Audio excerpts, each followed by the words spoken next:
좋은 금요일 아침입니다. 찬송가 375장 함께 찬양하겠습니다. 찬송가 375장입니다. 나는 갈 길 모르니 주여 인도하소서. 어디 가야 좋을지 나를 인도하소서. 어디 가야 좋을지 나를 인도하소서. 아무것도 모르니 나를 가르치소서. 어찌해야 좋을지 나를 가르치소서. 어찌해야 좋을지 나를 가르치소서. 아이같이 어리니 나를 도와주소서. 힘도 없고 약하니 나를 도와주소서. 힘도 없고 약하니 나를 도와주소서. 마음심이 슬프니 나를 위로하소서. 의지 없이 다니니 나를 위로하소서. 의지 없이 다니니 나를 위로하소서.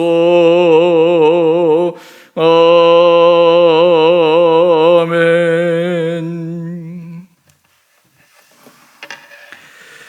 오늘 말씀 욥기 4장 12절에서 21절 말씀입니다.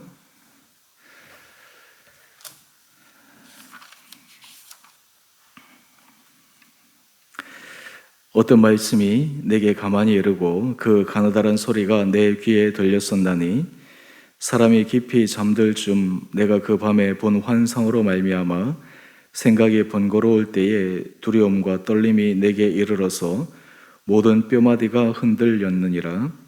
그때 영이 내 앞으로 지나매 내 몸에 털이 쭈뼛하였느니라. 그 영이 서 있는데 나는 그 형상을 알아보지는 못하여도 오직 한 형상이 내 눈앞에 있었느니라. 그때 내가 조용한 중에 한 목소리를 들으니 사람이 어찌 하나님보다 의롭겠느냐? 사람이 어찌 그 창조하신 이보다 깨끗하겠느냐? 하나님은 그의 종이라도 그대로 믿지 아니하시며 그의 천사라도 미련하다 하시나니 하물며 흙집에 살며 티끌로 털을 삼고 하루살이 앞에서라도 무너질 자이겠느냐? 아침과 저녁 사이에 부스러져 가루가 되며 영원히 사라지되 기억하는 자가 없으리라. 장막줄이 그들에게서 뽑히지 아니하겠느냐? 그들은 지혜가 없이 죽느니라. 아멘. 좋은 금요일 아침입니다. 하나님께서 이 하루도 우리 살아가는 온 성도님 한 분 한 분들 심령 가운데 은혜 더하여 주시기를 원합니다. 엘리바스가 어제 이어서 자신의 변론을 계속해서 이어가고 있습니다. 어제 변론의 요지인즉슨 사람이 고난을 당하고 큰 참상을 경험하는 것은 그 사람이 과거에 범한 죄 때문이다라고 하는 논조로 변론을 했습니다. 그 변론을 좀 더 보강하고자 오늘은 자기의 경험에 바탕을 둔 영적 경험을 예로 들어 설명하면서 욥에게 계속해서 변론하고 있습니다. 오늘 제가 말씀을 통해서 우리 살아가는 성도님 한 분 한 분들에게 우리가 모든 삶을 살아갈 때 우리의 생각을 또 우리의 가치를 결정할 수 있는 중요한 판단의 근거를 한번 확인하고자 합니다. 바로 그것은 성경 말씀인데요. 하나님께서 우리에게 원하시는 가장 핵심적인 판단의 근거, 우리가 법률 체계로 얘기한다면 모든 법 위에 상위법인 헌법, 헌법의 정신에 부합되느냐 부합되지 않느냐, 우리가 때로 위헌 소송을 제기하고 있지 않습니까? 그 법이라 하더라도 헌법의 정신에 부합되면 그 하위법 안에 법이 만들어졌더라도 그 법이 올바르지 않다라고 하는 것을 결정하게 되는데, 성경에서 얘기하는 핵심적인 하나님의 마음, 또 그리고 우리가 깨닫기를 원하는 정신이 무엇인가, 오늘 말씀을 통해 다시 한번 점검하고 확인할 수 있는 이 아침 시간 되기를 원합니다. 먼저 오늘 엘리바스의 변론의 내용을 잠시 살펴보겠습니다. 12절에서부터 16절까지 내용을 보면 엘리바스는 영적으로 깊은 체험을 한 사람 같습니다. 보통 사람이 체험할 수 없는 영적인 깊은 세계의 은혜를 경험한 사람이었습니다.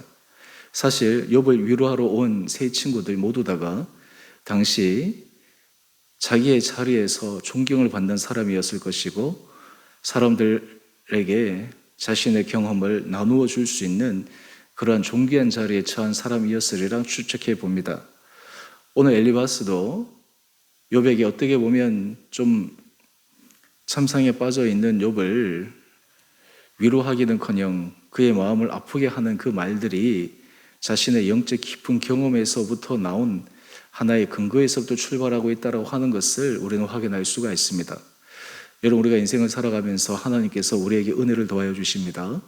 영적인 깊은 감동을 느끼게 하여 주십니다. 그런데 때로 그것이 우리의 경험으로 인해서 다른 사람의 영적 상태를 재단한다든지, 또 다른 사람의 형편에 대해서 우리가 판단할 수 있는 자리에 있다라고 하는 그런 영적 교만으로 가지 않도록 하는 것은 굉장히 중요합니다.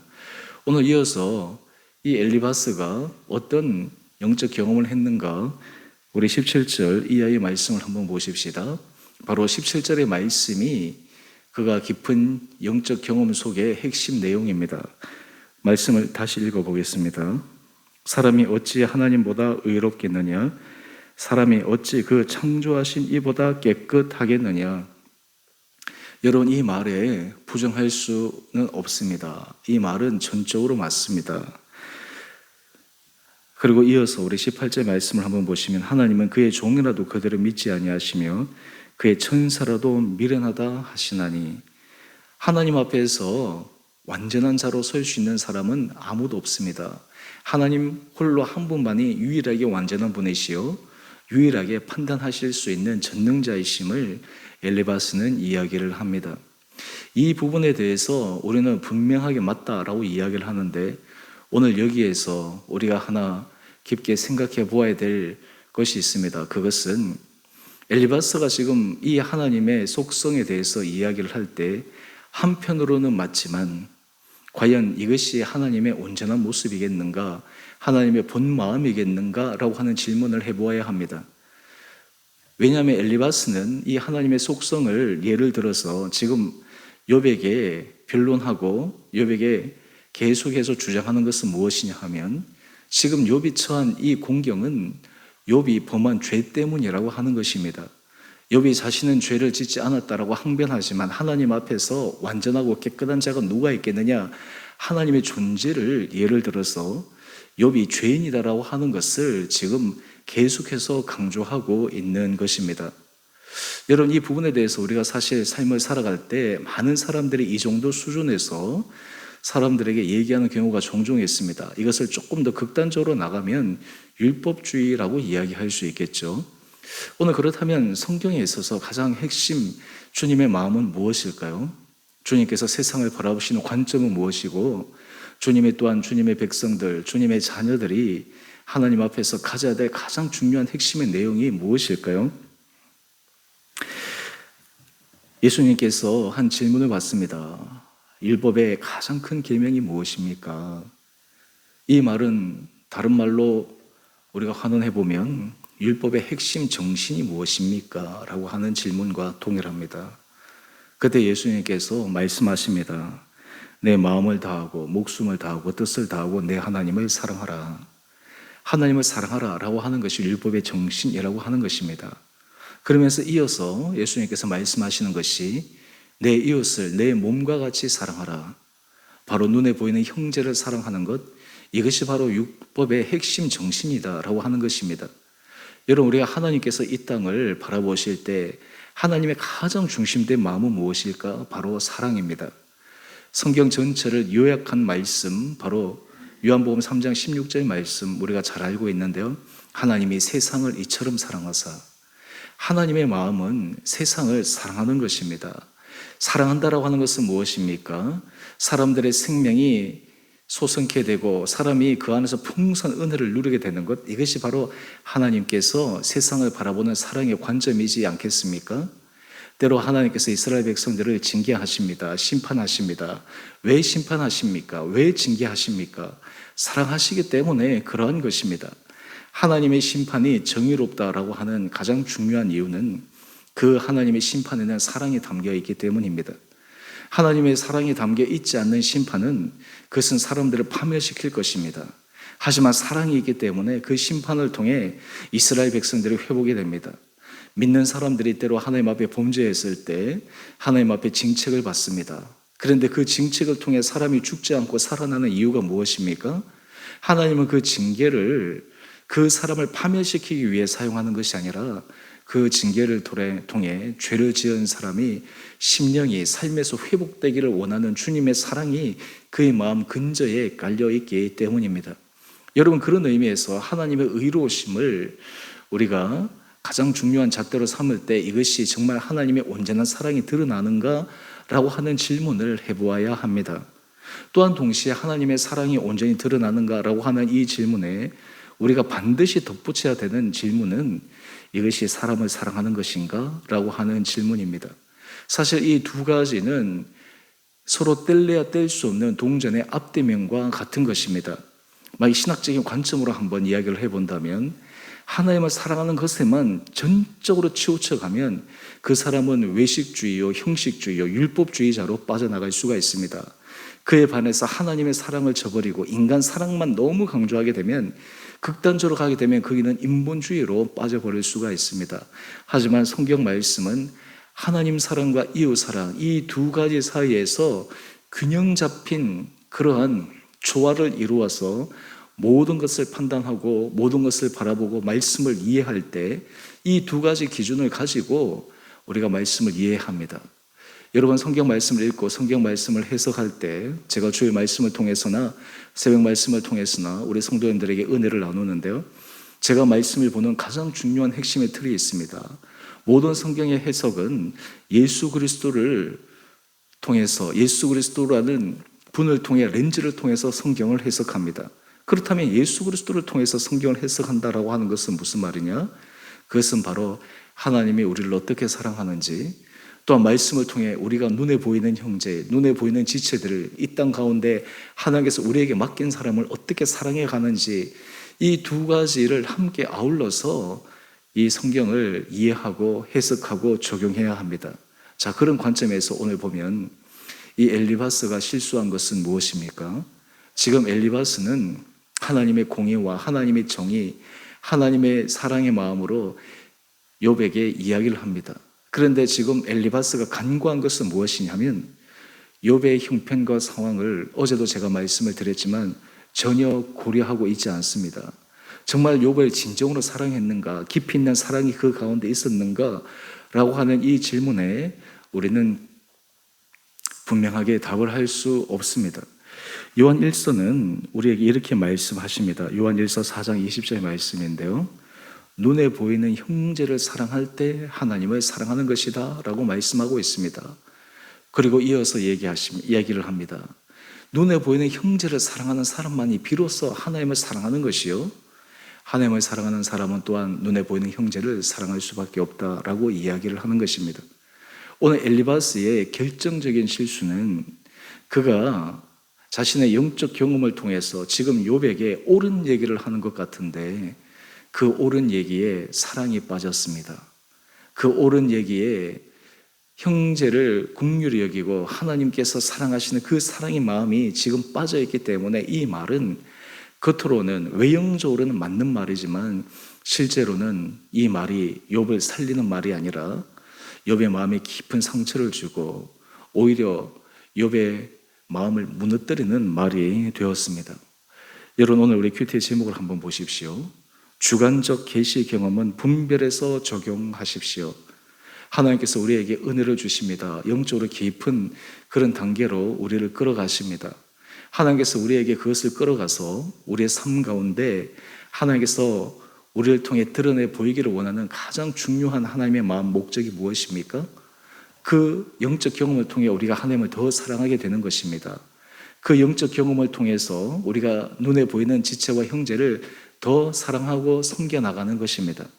여러분, 이것을 우리가 다른 말로 한다면 여러분의 삶의 자리에서 예수를 잘 믿는 사람들은 여러분이 있는 곳에서 하나님의 은혜와 사랑으로 말미암아 여러분의 인생이 사람의 생명을 살리고 사람의 생명을 풍성케 하는 그 하나님의 은혜의 도구가 됩니다.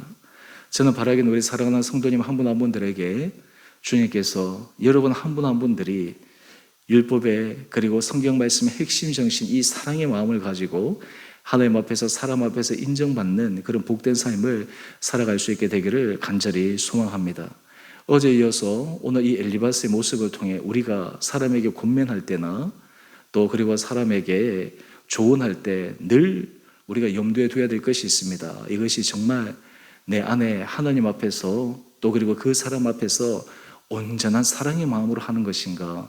이것을 통해서 그 사람을 살리고자 하는 것인가? 이것을 통해 그 사람이 하나님 앞에서 새로워지기를 원하는 간절한 마음에 사는 것인가? 라고 하는 것들을 다시 한번 깊게 성찰하고 확인할 수 있는 그런 마음 점검을 가져야 할 것입니다. 이러할 때 우리 사랑하는 성도님 여러분의 자리에서 하나님께서 우리를 통해 하나님이 하시는 그 은혜의 아름다운 도구로 깊게 쓰임받을 수 있게 되지 않을까 생각해 봅니다. 오늘 여러분의 인생에서 주변에 어렵고 힘든 사람에게 조언을 할 때나 아니면 그 사람을 위로할 때 반드시 기억해야 될 것은 이 조언과 그리고 이 말에 깊은 사랑이 담겨 있는가? 이것을 통해서 정말 그 사람의 생명을 살리기를 원하는가? 나의 이 말과 나의 이 결정이 하나님 앞에 하나님을 사랑하는 그 믿음 앞에 위배됨이 없는가? 우리가 이것을 항상 근거로 삼고 이것을 확인하며 여러분의 신앙이 좌로나 우로나 치우침 없이 또한 일부분은 맞고 일부분은 틀린 그런 부분적 신앙이 아니라 하나님 앞에 온전한 믿음의 신앙인으로 걸어갈 수 있는 은혜가 우리 온 사랑하는 성도님 한 분 한 분들 가운데 있게 되기를 주님의 이름으로 축원드립니다. 우리 함께 같이 기도하겠습니다.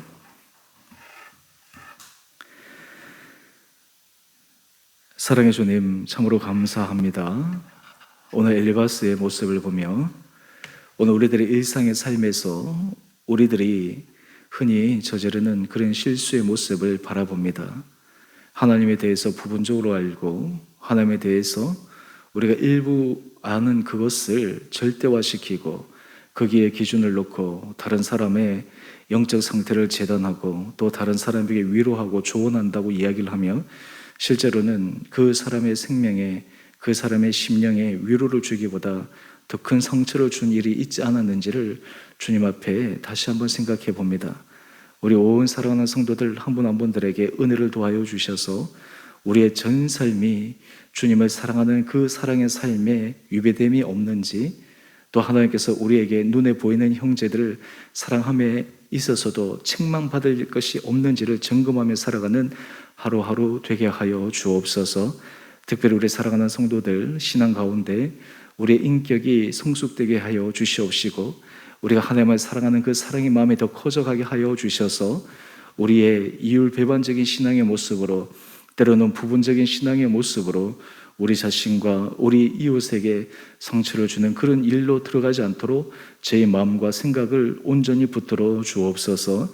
우리 흩어져 있는 온 사랑하는 성도들 한 분 한 분들을 주님께서 눈동자처럼 지켜주시고 은혜 가운데 잡아주시고 코로나 확진자들이 수도권에서 또 전국에서 계속해서 많이 있지만 우리 한 분 한 분들 각 가정마다 우리 자녀들을 주님의 은혜의 팔로 온전히 보호하여 주시고 지켜 주옵소서.